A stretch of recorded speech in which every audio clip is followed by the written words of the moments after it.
I don't usually believe in glitches. When things go wrong in our lives, when a light flickers, when a key goes missing, when a memory feels just a fraction of a second out of sync, I'm the first person to offer an explanation. A wiring issue, a lapse in concentration, a bug in the system. There is always a logical reason, always a way to anchor yourself back to reality. But what happened to me over the last 4 days? It didn't feel like a glitch. It didn't feel like a mistake in the code of the universe. It felt intentional. It felt like I was being watched, dissected, and played with by something that understands time a lot better than I do. If you're listening to this, I need you to understand one thing. Time isn't a straight line. We just experience it that way because it's the only way we can survive. But there are cracks, and if you're unlucky enough to look through one, you might see something looking back. It started on Tuesday, or at least that's when I noticed. I'm a creature of habit. I have a ritual. I turn my phone completely off before I hit the pillow. Not silent, not airplane mode. I hold the side button, watch the screen go black, and I place it face down on my bedside table. I don't want the blue light. I don't want the temptation of the scroll.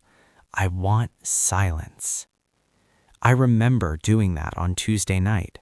I remember the weight of the phone in my hand, the cool metal, the finality of the screen fading to nothing. I woke up at 3:12 a.m. There was no noise, no car driving by, no wind against the window. It was just that primal feeling, the one where you know with absolute certainty that you are no longer the only consciousness in the room. The air felt heavy, like the oxygen had been replaced by something thicker, something stagnant. I reached out blindly for the phone. I hadn't touched it, yet it felt warm. Not the warmth of a phone that had been sitting in the sun, but the warmth of a living thing, a body temperature warmth. My stomach dropped. I pressed the power button. Nothing. I had to hold it down for 5 seconds to force a restart. The Apple logo appeared, that familiar white light, and for a second I felt foolish. Overthinking, I told myself. You're just tired.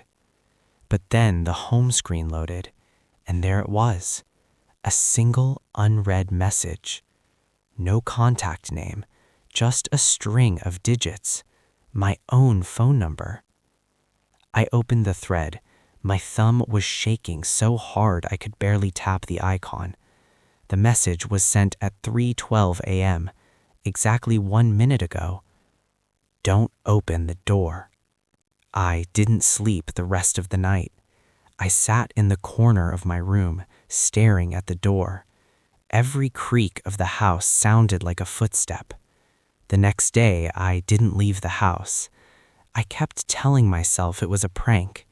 Maybe an old friend had hacked my iCloud, or maybe some bored kid was spoofing numbers. But that night, the fear came back with a vengeance. At 3:12 a.m. again, I was already awake. My eyes were glued to the phone.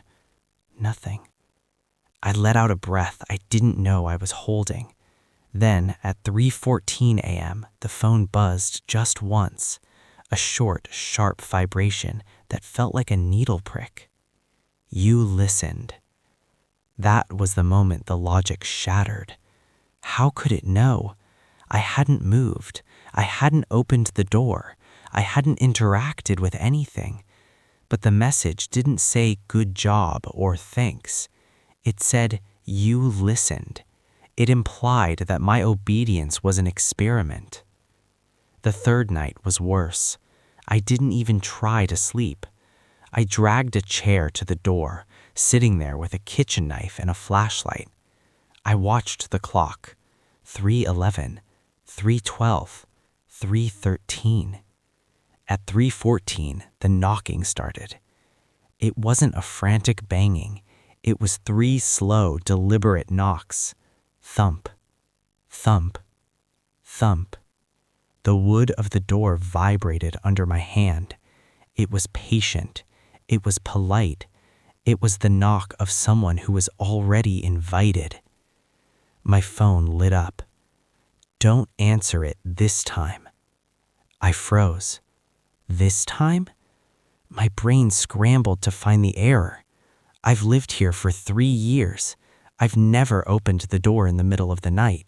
I've never had visitors this late.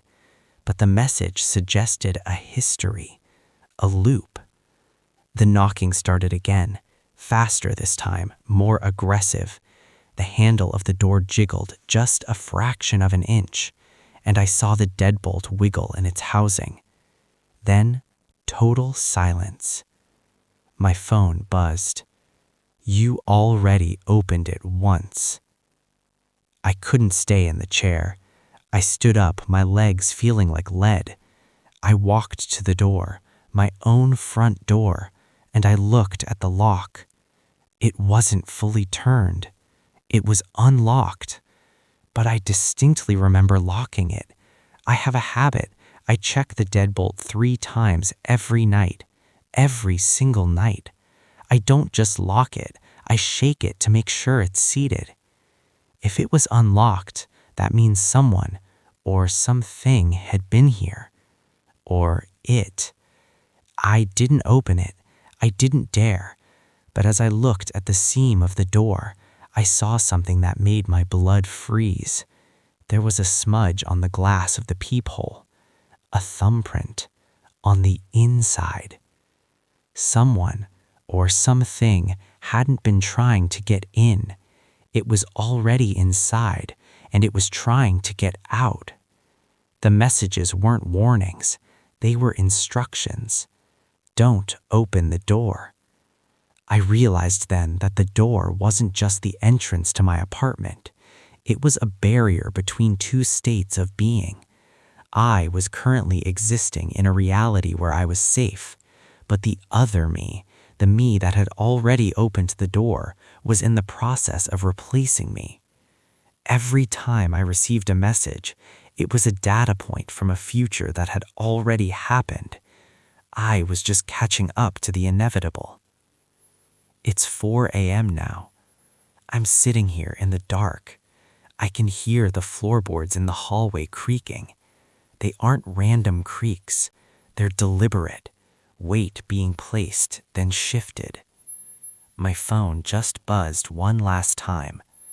I don't even have to look at it to know what it says. But I look anyway, because that's the trap. We always look.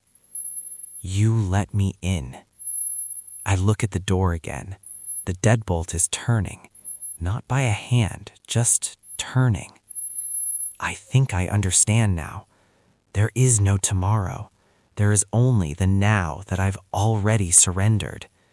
If you're listening to this, if you ever get a message from your own number, don't read it. Don't acknowledge it. Because the moment you interact with the future, you've already given it permission to become your present. I hear the handle turning. I think it's time I finally see who's been sending the messages.